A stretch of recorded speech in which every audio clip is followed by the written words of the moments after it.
paid a little bit extra attention to production this time. As you can see, we have a light.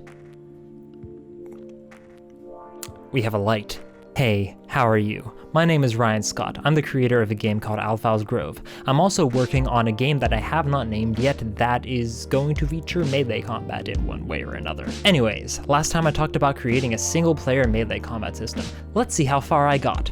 I created a input queuing system that allows the player to input something, be it like attack or dodge or jump or anything like that, and if they're during an action, it will hold that input until they have completed the action, whereupon it will trigger that event based off of which action they were in at the time. For example, if the player was dodging and they hit the light attack button during the dodge, they will perform a special dodging attack.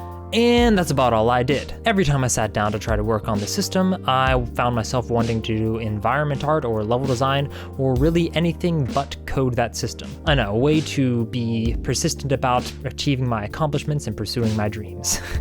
I think there were one or two issues with this approach, primarily being that I felt like I was recoding something that I had already created. Remember, I created a pretty functional melee combat system already.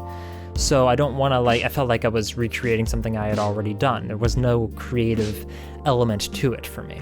So I've decided to take a different approach yet again. Then while there is something to be said for creating your own system, I decided to not reinvent the wheel, and I purchased the dynamic combat system from the Unreal Engine marketplace. It is by this person. I'm sorry, if I try to say that name, I am going to absolutely butcher it. You know who you are. It's on the Unreal Engine marketplace. While it may not look flashy at first glance, it is actually very, very polished under the hood, and it will allow me to expand upon it and add my own mechanics as needed pretty easily. Keep in mind, I do not plan on doing a simple asset flip of this. There have been a lot of things that I've had to modify already, and there are going to be several other things that I'm probably going to have to overhaul to get this to play the way that I want it to. This is how these assets are supposed to be used. You're not supposed to just stick a different character on it and call it a day. As for visuals, this fantasy environment that I created while avoiding my responsibilities is very pretty, but it's not really sustainable for a one-man team. Classically, my forte has been trippy low-poly models with a minimal texturing and a fancy post-processing effect slapped on top. I actually see no reason to deviate from that this time around. If I'm already pretty good at a style, then it's probably better to refine and hone what I'm already good at than try to develop something new. In addition, low-poly modeling has several major advantages to the solo developer. Primarily, they're easy on performance, so they're easy to optimize.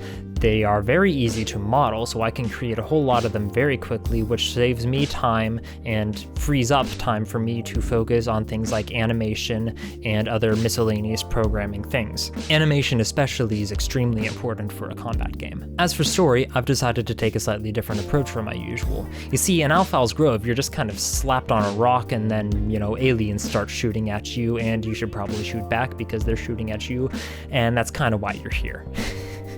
In this game, however, I want to actually have a bit of a story going in, so I'm probably actually going to draft something up to create a world to inform my environment art and character design. That being said, I have a bit of a pet peeve for games that like to slap you over the head with their storyline. Sure, your story may be great, but I don't want to have to sit through a 10-minute cutscene and 30 minutes of establishing plot just to begin to enjoy the game. I want to get straight into the action. With this in mind, I have a major kind of design goal slash philosophy when it comes to the story in this game. I want the story to always either provide context for the gameplay or enhance the gameplay in one way or another. I don't want it to ever get in the way of gameplay.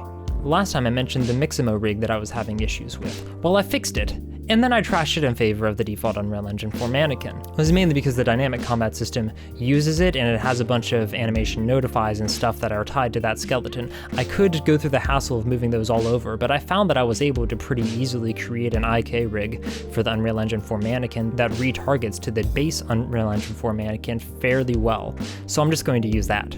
Thanks for making it to the end of the video. This has been whatever it was. You have been you, characteristically wonderful. Until next time.